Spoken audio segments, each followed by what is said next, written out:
تستمعون الآن للجزء الثاني من حلقة محافظة ريمة.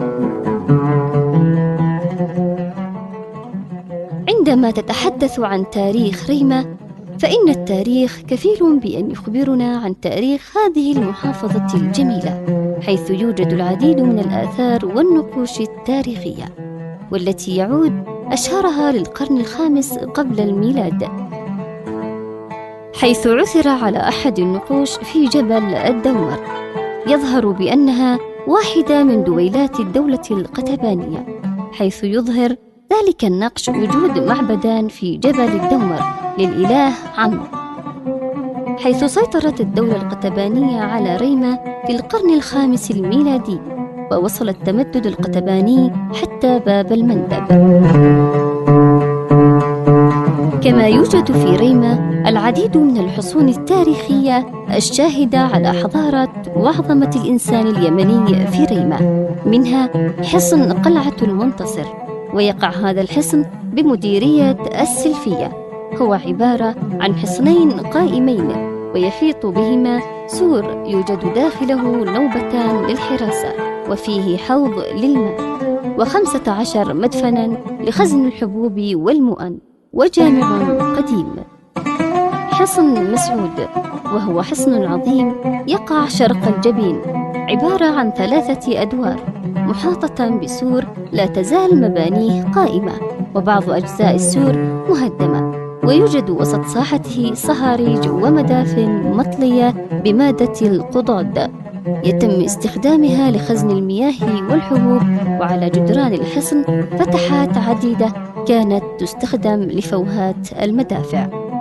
حصن المهيل يعد من أهم المباني الأثرية في مديرية الجعفرية، حيث يعود بناؤه إلى مئات السنين، ويتميز بفنه المعماري الأصيل، ويقع على قمة جبل المهيل، مما يجعل القرى والوديان الواقعة أسفل منه وكأنها راكعة بين يديه، إذ يطل المبنى على واديين من أهم الأودية في المديرية، هما وادي بني سعيد ووادي بني الحرازي.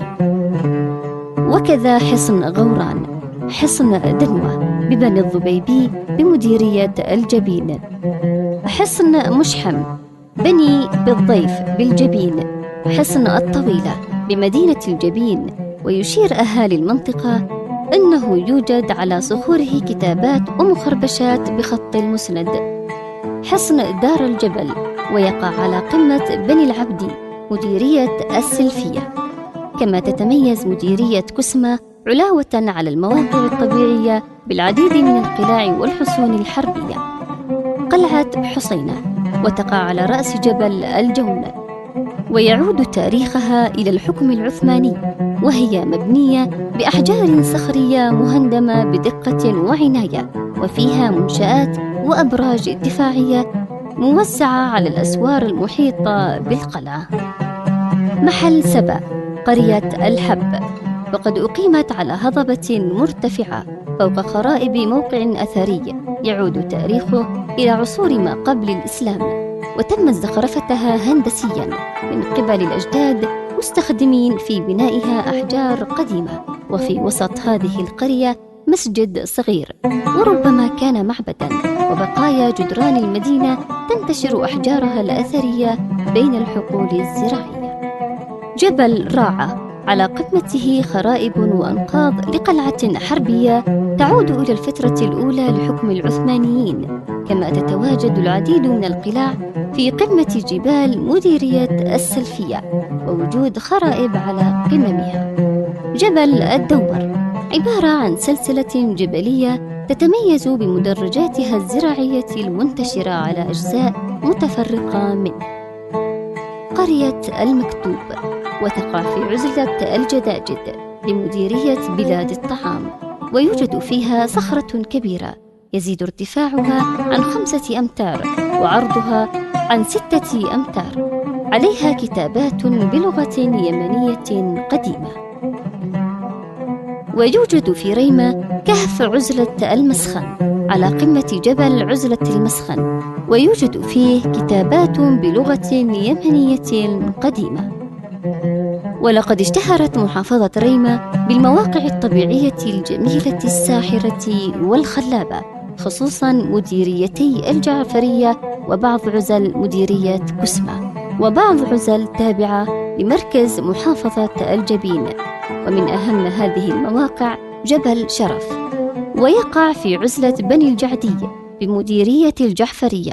أشجاره مرصوفة على جانبي الطريق المعبدة، وعلى قمته جبال مكسية بالخضرة والمدرجات الجميلة الرائعة، وعلى قمته يلاحظ وجود أحجار غريبة يصل طولها إلى متر تقريبا، مدببة الرأس، شكلها كالهرم، وربما أن هذا الجبل بركاني.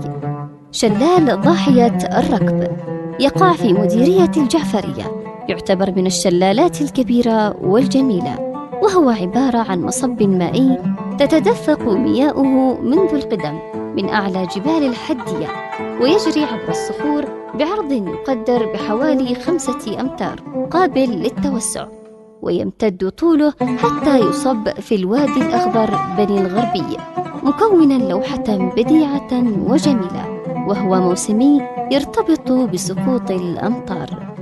عزلة بني الجعد، وتقع هي الأخرى بمديرية الجعفرية، إذ تتمتع أيضاً بمناظر طبيعية جميلة وفريدة، فعلى قمم جبالها ترى الغيوم الملبدة لتتساقط الأمطار، مكونة الشلالات العديدة، وتشكل لوحة ربانية بديعة الجمال، فسبحان الله العلي المتعال الذي وهب.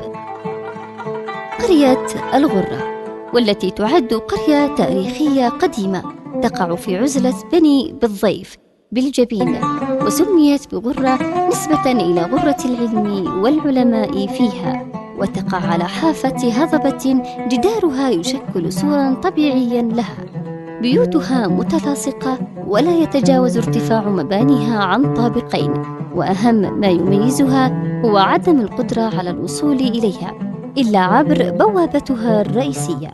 وفي الأخير هذه قطرة من تاريخ تلك المحافظة العريقة التي تميزت بجمالها وعراقتها وموقعها الجغرافي المهم، فكم نفتخر بها وبأهلها، وكم نعشق ترابها وجنانها المعلقة.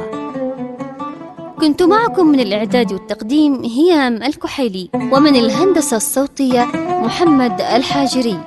دمتم في رعاية الله.